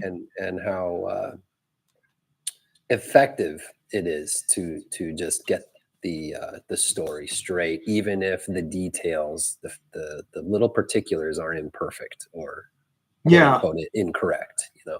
Yeah. Right. So I wonder if it's like honest truth isn't about giving a list of facts, is it? You know, maybe it's kind of like saying that. Yeah, or like just the truth. just something some people said once. I don't know. Let's not think too deep about it. I mean, let's not dissect it. So I get it. I get it. I see what you're saying. Hey, so we've been at this for an hour and a half. This is officially your last call. I'm going to look in this box one more time for your guys' work. And then that'll be that. And also, if you are enjoying this time with Joe. Oh, he's going to say it. He's going to say it. Don't say it. Okay, I won't. Then squish the I'm He's satisfied. He had to do it. Button. Squish the I'm satisfied button, you guys. Would you just let YouTube know? Could you call your local representatives? Yeah. And let them know that the Mural Joe program was enjoyable today. Yeah. Ugh, that was a fail. I just want to point out to everybody that I am going to be undoing that because I was trying to get an impression of like the shoreline on the water. It didn't work. That didn't work. We're not doing that. That was a failed attempt to try to capture water like in that generated image on the thumbnail. So scratch that one. And it's just easy. I've been heard. Hey, I've been heard. I've heard. I've heard that people find it useful not to watch you like stick the landing necessarily, but to watch you mess up and then correct it so that it works. Ah, okay, good. Yeah. I'm happy to do that. You know what? I would be happy to do that every single time I paint. I would be happy to just show you me doing things not successfully. Joe's about to take this blue mess that he created that was supposed to be a shoreline. Yeah. And he's going to turn it into one. I'm just going to go like this. I think. Man, I'm trying. How do you get the look of water in here? We want water. Let's see. Now, let's think about this. Let's think about it. I need a gradient. For this to be water, it needs to have a gradient that has more reflection up here. I got to go back to patterns. Patterns. Don't try to get bogged down in details. A reflection off of a blue thing is going to tend toward purple more so than what paint will naturally do. So I'm going to put more purple up here, less purple, and I'm going to do it in the directions of where I expect buildings to reflect. But I'm not going to get caught up in the details of reflecting buildings. I'm just going to produce a pattern. More high, more of it up high, get more high. No, getting tongue-tied here. Go on. We're going to put more of our purple color up high. More of it. Just doing the same pattern, just a bunch of vertical and horizontals. And then as we move down in our picture, it's going to be a gradient to the darker, less purple color. Let's even put some orange in there. I guess let's put some black. It's dark water. It's really dark. Okay. To stylize this picture, I'm going to maintain my up and down vertical gradient. We're going to go like this. We're going to put this across like so. This is the lake. Right here, we're just doing a gradient that's a bit more purple as it rises. And I'm going to get rid of any sudden eye-catching edges here until it hits where I want the water edge to stop. Oh man, Round Brush Steve is in the building with a banger. Thank you for that. I appreciate that. Okay, what is it? It's the man, the myth, the legend. Oh, and also his brother Mural Joe is here. Oh, Yes, Round Rush Steve. I love you, my man. Well said. Well, That's good. Good one. Nailed Good it. one. Yeah. Nice. There we go. Now we're gonna make a. You know what I'm gonna do? We need a bridge in this picture. Let's go like this. I'm gonna make a bridge coming across this. That is not an ocean shoreline. That is like an abyss at the edge of. Well, water gets really dark at night. City. Water gets really dark. I mean, I'm into it if it was just like a big hole, you know, like a cavern, like a crack opened up in the earth. Yeah, right. I hear you. There's a big slug in that hole, maybe. Yeah, I got you. Slimy slug. Bridge, okay. Like this. Totes dystopian.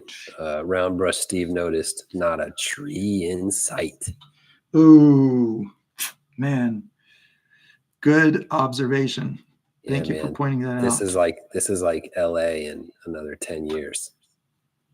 Yeah, but I'm glad to hear that you're seeing a city. You know, I'm glad to hear that. Okay. Let's go like this. Let's put lights on our little Bridgely.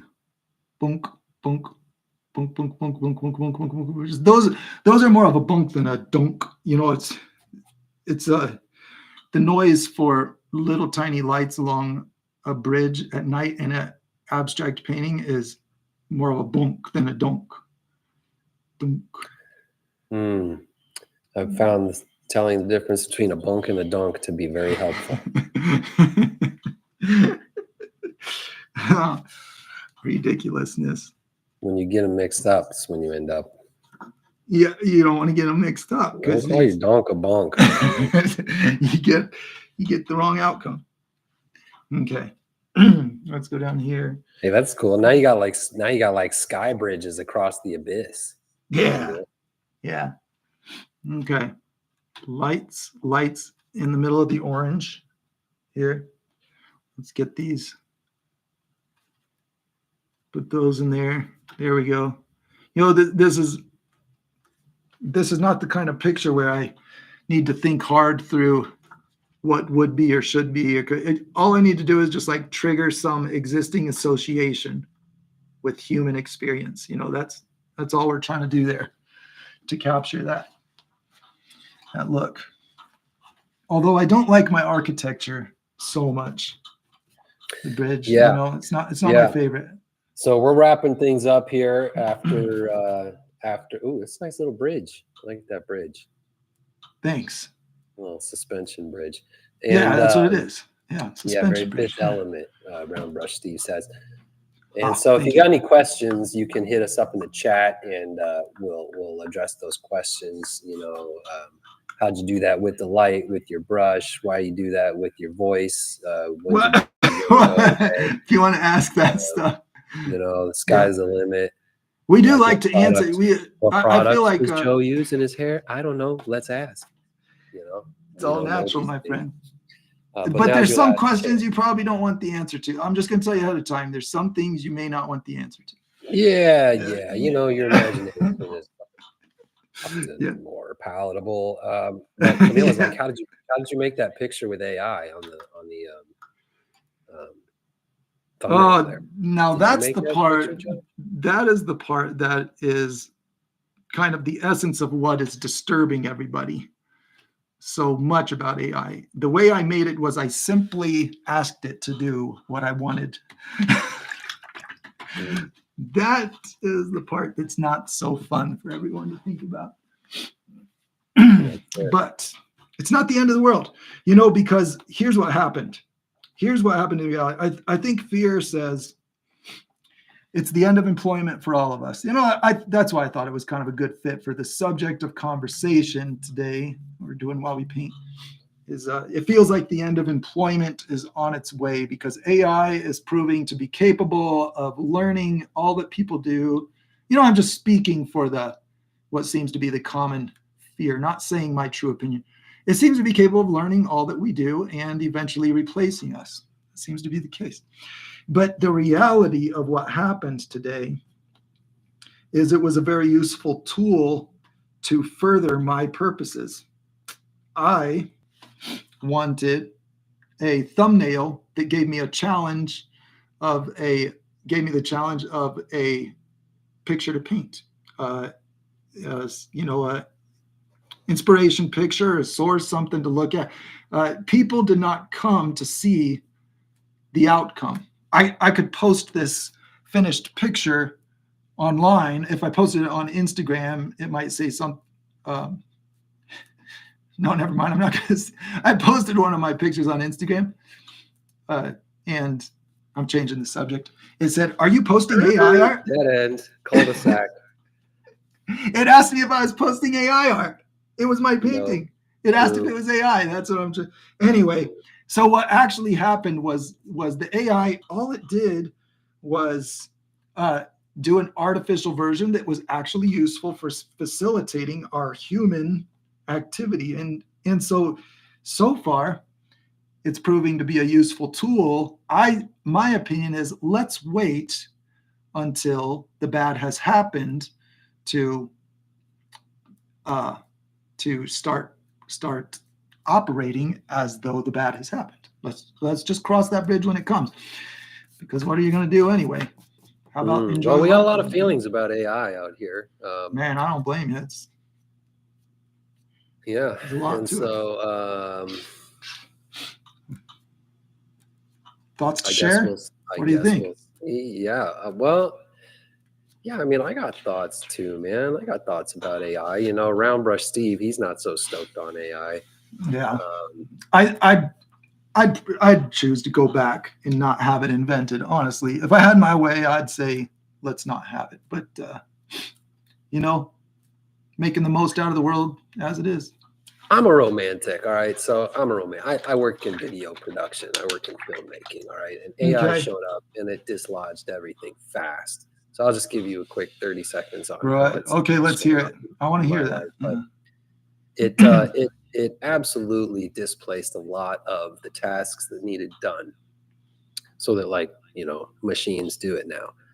But the stuff that it does is not very exciting or relevant or creative or not very human. It doesn't have a lot of feeling, and there's a certain thing you get when a person makes a thing. I was harping earlier about making things out of love, not out of fear, right? Because it affects what you make and the quality of what you make. Well, AI has neither love nor fear. All it's doing is just a calculation. It's a simulation. And the work feels that way. It doesn't feel like something seen through someone's eye. It just feels like a gray middle whatever of all the things that it crawled in order to come to this conclusion. And so the best work is still done by people. So then why has it displaced so much if it's known that the best work is by people? What's happening? Because the process of making work is not just about refinement. It's not just about polish and fine tuning. The process of making work is often about just throwing things on a canvas. It's about the rough draft. It's about the conceptualizing. It's about just getting stuff on there to begin to work with in the first place. And so AI does that exceptionally well. It just throws stuff on the wall exceptionally well. Yeah. It's not fearful. It's like whatever you want, it'll put it there. Yeah. But if you just leave it at that, then you end up with stuff that has no feeling, no relevancy. So altogether, is this particular take? And so it does a job, yeah, but it doesn't do the whole job. And so then, are we upset at people for their use of it, or are we thinking AI is altogether just a bad influence? I mean, kind of like, where does the summary of the situation go from that observation?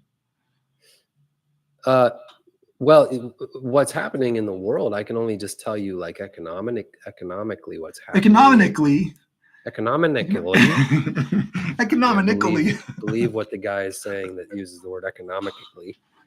Not sorry. I had to get you on that. They it's doing a lot of the rough stuff, but then it's the people that are using AI to like get the rough broad strokes done and then work with those rough strokes to turn it into something with a human touch. Yeah. Those are the people that are getting a leg up right now. And so there's a lot of fear about, new stuff. People don't know how to use it. And if a human doesn't understand a thing, they automatically default to fear. If you look into a dark woods and you don't see anything in that dark woods, you're automatically thinking Blair Witch is up in this woods. I'm about to see some horrific stuff in this woods. I get it. But if the sun rose on that woods, you'd see birds and squirrels and leaves and, Yeah, it's a good example. That's a good example. I see what you're saying. And so, it is a very powerful tool, but it's like a hammer is a powerful tool, or a mallet or an anvil is a powerful tool. It is not a scalpel. It is not this little fine, flat brush that Joe is creating these vertical stripes with right now. It's just a big, clumsy thing. And right. It has, like any tool, it has the capability to be abused and mistaken for reality, which is the most insidious part. But that's politics and something else entirely. But as far as art and creativity, I'm not afraid of it, man. Just understand your worth as a person with feelings and perspective and life lived and something to say. That's the thing that a machine doesn't have. Right, for sure. Yeah. I mean, so maybe you're with me. If I could go back in time, if I could control the outcome, I would uninvent AI for sure. I would. I don't think it makes anything better. I don't think it's going to uncover the answers. I suppose that every innovative thing accomplishes some sense of a real need. There's always like some real need that's accomplished that justifies its beginning, So I guess that's there, but I don't think altogether it's good for us. I don't think that's it. This is the addition of a little bit of the dystopian comment could not stand. Dystopian hellish landscapes are not Joe's cup of tea, Roundbrush Steve. You have shown him the light, and we are now rapidly moving more on brand with here's my best Bob Ross voice. I'm gonna take my brush and just rock it back and forth. Just, you're on a boat. Let's just make a happy little tree branches. Just reaching out. Just gently tap it. Just tap it. There we go. There we are. You just rock it. It's a swing pattern, Your brush is a swinger. You go like that. We swing out. Like that. And you do that pattern, you get like that familiar growth structure. It's a noise, that sound, that's the squeak. I know that. Yeah, that's wind blowing through a tree branch, and it's rubbing against another tree branch, and so it makes like and it's the squeak of the rope swing. The squeak of the rope is. Oh, dude, that would be such a dope rope swing off of that tree into that city. What did you just say? Rope swing me out into that city, dude. Now you're speaking my language. Come on, flying off of the end of a rope out into that city.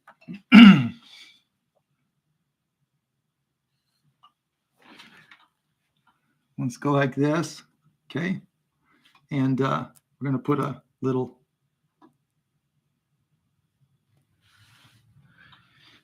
bit darker. I got to try to stay with the theme. We don't want to break the theme too badly here. Okay. So, Well, I got to that's keep. fine, because we said a lot of stuff about AI, and if there's one thing people love to talk about,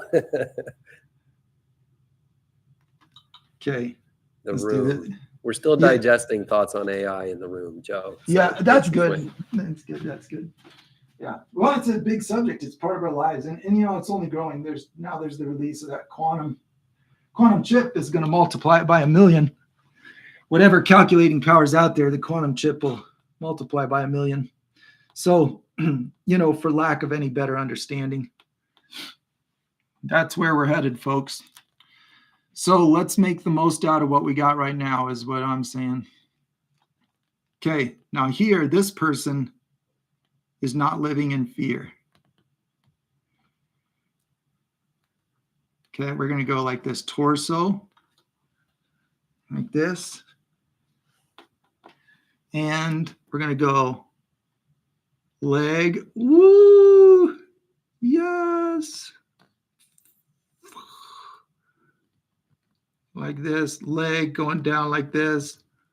We're jumping like this.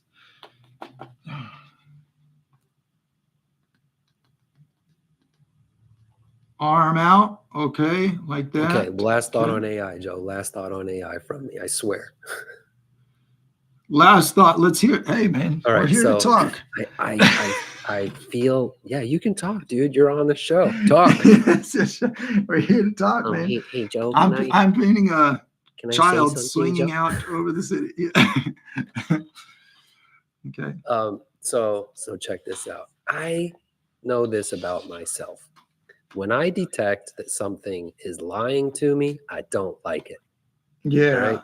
Yeah. I feel this visceral, spit it out kind of an urge when I know something is lying to me. I'm like, well, this is deceitful.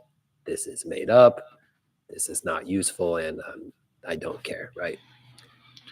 That is I think that's a common feeling that people feel, and and AI has this issue of trying to ever create something that is more believable, present itself more and more as reality, although it is artificial by nature. So I value stuff that is real and authentic, and there is something, it is real and authentic when a person connects with an audience, when a person tells a story, when a person writes a script, when a person makes a connection or answers a customer service phone call instead of an AI bot. And so I think there's going to be a rush for the capitalists to come in and leverage the AI in order to increase profits, but then it will create such a distaste in the public, because there's fake everywhere, there's false everywhere, there's deceit everywhere, fraud, visual fraud, audio fraud, there's artistic fraud. It's all fake and none of it's real.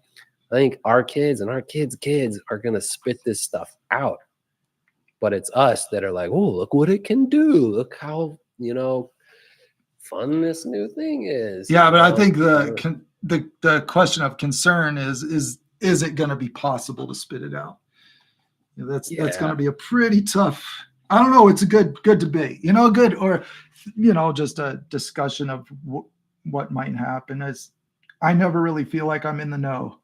I'm a little hopeful. I'm hopeful. There's a lot of people that are like, well, it can do anything, and pretty sure it's going to take over the world and all that. And I'm like, well, right now it can't. Like that is the voice that we're hearing, is that it's capable of absolutely anything. Well, so I think we're projecting the future, which is, I have to admit that sounds possible, but so far it's not happening. The AI that generated this image did not replace me. Well, real is so desirable. Reality is so desirable. That's why the kids say, touch grass, man. Because getting in touch with, if you're freaking out, if you're unstable or whatever, touch grass. It's good for your mental health. It's just being connected to reality. Being connected to reality is a grounded, secure feeling. And people, I think, will continue to value that. Yeah. I don't think AI gets us anywhere closer to that, and hence the unsettling feelings everyone's got about it, you know. But right. Yeah. anyways, that's my 2 cents on the matter. I guess Yeah. in 20 years you can look back on this video if you're really, really bored. And There were a couple of guys batting around the times, you know, what's happening in the day we're living. These are important topics. And when you're, you know, it can be a discouraging thing when stuff starts to snowball on you. You're like, don't have a work right now. Yeah. Well, you know, like Round Brush Steve's talking about what is reality, and maybe we're in a simulation, and like that's a really unsettling feeling. That's really scary, right? That's valid exactly question. what I'm talking about. Question. That is people's distaste for being confused. You know, and we want real. And even if it's not like objectively real or what is objectively real, we just need to feel that it is. And you know, I'll offer my opinion on the subject. We don't get that from AI. So I hear you. I don't think it's got the legs that everybody's worried about. You know, it's a cool toy and it makes a lot of noise, but a replacement for humanity, it is not. Yeah, I don't think it is. Well, I would say it's not a replacement for humanity by our choice. I think there's a concern that it's going to get out of hand and have the power to not care about what we think. Well, you heard it here first, everybody. You know, I think that's just a common concern that's out there. Anyway, my opinion, you know, I like the philosophical challenge of what if we're in a simulation, because I think it's extremely fair-minded to say that, because we're in this existence that is numbers and numbers and numbers and extremely organized patterns. I use the patterns that I'm able to find in order to do my work better. I have to admit that it's an existence of patterns, and they resemble, for all practical purposes, they completely resemble a manufactured thing. It's has all of the criteria to be a simulation. I think it's a fair question, but I'm not saying it's a simulation. But here's where I'm at. I know who I am, and I think I'm going to spend my energy embodying what I care about, so that whatever the truth is about what things are, I'm not going to burn up my energy on what's beyond my control. I'm going to spend my energy being me. You know what I mean? I'm going to be authentic and identify what I care about instead of identifying what's real. For example, nobody is ever going to need to convince you to eat when you're hungry. Okay, there's exceptions to that, but you get the point. It's not something that needs argument in order to work. Hunger itself accomplishes the important purpose there. It accomplishes it. It generates the activity that needs to happen. You got to eat. And so in that moment, the main concern is not what is real, it's how do I eat? Yeah, what's real is your consciousness will go away if you don't eat. That is very real. That's it. Yeah. That's it. And so to me, the greater value is just working within my realm. You know, this is my realm, is that I have a reality that is, I don't have a choice of whether or not to accept it. I'm not able to change it to the best of my knowledge. However, I'm very thankful for it. It's been good to me. Life has been wonderful. And, I don't think it's justified for me to complain. And I'm going to figure out what I care about and try to work hard. So I'm going to spend my energy trying to really chase after that, really chase after what matters, identifying what matters. I'm over talking it, so I'm going to stop. Oh, it's not over talking. It's just a subject that has no conclusion, because ultimately, whatever you believe is what you're going to believe, because the outside of our own experiences, what do we even know about anything? And so, what do you know? I think that's where I'm at. Since I can't know anything, I'm going to spend my energy on what I care about, not what I know about. Yeah. That's it. Well, Rosemary's got an interesting point too, where it's like, if everything was only truth, like if there was only clarity and absolute things and 100% conclusions, well, you wouldn't have interesting things like abstract and fantasy art. Mystery would be gone. Oh yeah, right. Yeah, it's an asset. The unknowable is an asset to the intrigue of life. That is a very good point. I'm gonna leave that. I'm not even gonna talk about that because I want that to be the final thought. That's a very good one. Oh, but yeah. So Rosemary clarifies, when it comes to art, though, and I'm going to have to venture off and say, in more than art, Rosemary, in more than art, there is great beauty in life. There is great beauty in life to that which is not knowable. Yeah. All right, Imagination cool. is a wonderful part of being alive. Nice. I like it. Well, this is about wrapped up. I'm feeling satisfied with my picture. And, all right, we figured it out. We got life figured out. We got capitalism figured out, AI, all the things. Yeah. Figuring out how it all works. It's good. The more you know, more how you know everything works, the more of an expert you can be to teach others how to do life. That's kind of the summary of our discussion. Yeah, no greater satisfaction in life than just telling everybody how to live theirs, It's awesome. It's awesome. It's so good. Awesome. So on that note, you want to check out somebody else's work, the way they see life? I mean, really what matters is my project, but I mean yes, but I guess if we have to, we kind of said we would. No. Just so everyone knows we're not being serious. Yeah, I want to check it out. Let's see it. Dude. Okay, making me sick. This is something from, who did this? We don't even know who did this. Oh, let's check out this. This is a beautiful. I'm just waiting for it to stay still. Oh, Dylan, nice. Man, I loved the soft. Whoa. Okay. Well, I'm still trying to figure out how to use my mouse. I got it. Let me know when you're ready so that I can. My eyes are getting old. I get sick easy with it. Okay, there we go. All right, you're good. That's beautiful. Can you zoom in a little bit more? I liked when you zoomed in a bit. You gotta be kidding. Yeah. Give us a little bit of that zoom. All right, here we go. Yeah. All right, here we go. Whoa. Oh, sensitive. Little that. Okay, that's it. That's it. Just leave it there. I like that. Man, I really love the soft light on the soft light is such a wonderful thing. Like doing light and shadow within a shadow is such a cool concept with artwork. Putting a set of low contrast light and shadow. Well done on this, because that's what makes it feel like we can go into those shadows and exist and enjoy that world that's being presented.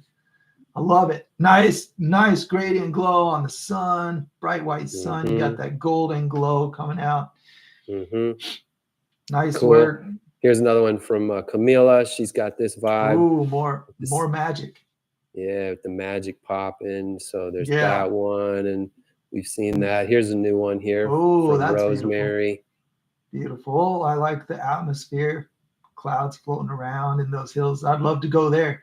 I could see myself on a kayak cruising through, just passing through that place. That looks awesome. Kayak that thing. Yeah.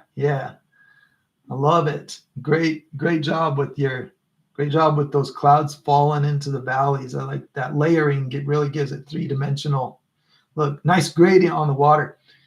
Darker down here, lighter up here. That's that pattern I'm talking about. That's in more specifically, it's not darker down here. It's more underwater color, which tends to be darker. Underwater color here, light here. That's beautiful. Great work. All right, cool. Well, time for us to call it, eh? Hey there, brother. I think that's a wrap. Everybody, thanks for all these cool pictures. Yeah, and, beautiful work. Thanks for contributing to the convo here and hanging out with us on Yeah, it's been Beautiful fun. Saturday morning. I wonder what it'd be like, you know, I just had this last idea for my picture. I wonder what it'd be like if I went like this. Bright white, just pure white. You know, gradients are so fun. I want to take pure bright white.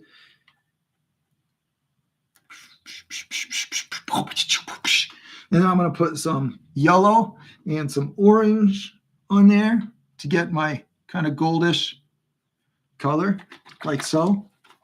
Okay, and then more of my pure white, which I'm running out of. You know, I'm running out of my pure white. Okay, here's my idea. Let's see if it works. Get that color and go like this.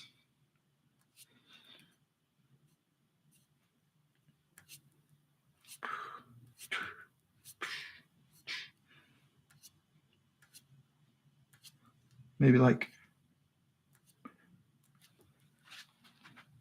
what do you think? Is that a good effect in the picture? Is that cool?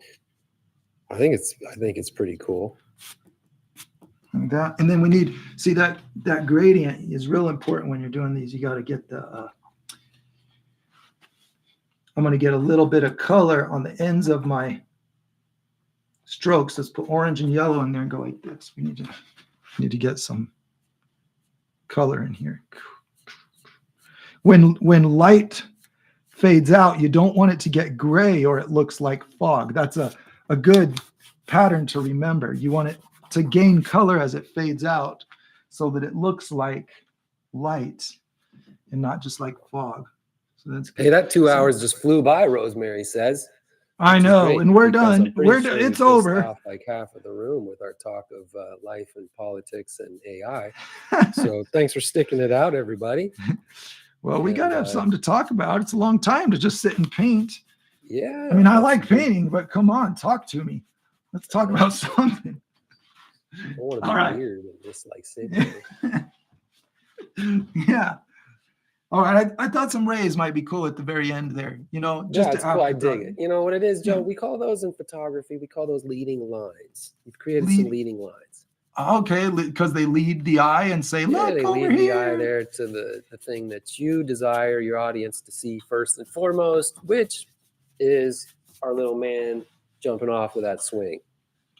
Oh, nice. It is kind of leading to that little man jumping off. Intuitively created some leading lines which bring our focus to the story that you're telling. Yeah. So I give it a thumbs up.